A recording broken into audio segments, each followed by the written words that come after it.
everything did not go as smooth as possible. Right. And in remodels, that's kind of how it is. Typical. Yeah. What do you think was the hardest part of the remodel? Well, I think going into a remodel, everyone with a brain knows that like, even when you say it's going to be 8 weeks, that you expect it to be, 12, 14 weeks. But I think actually living through it with small children is just going to be difficult.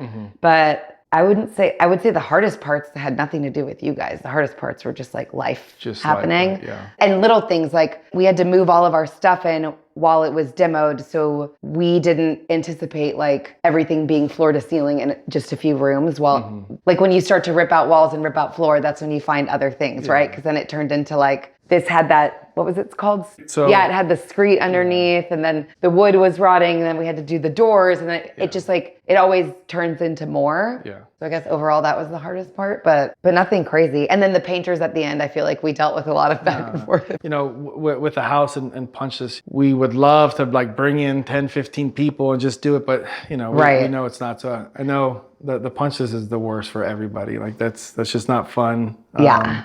And it took probably a little bit longer than right.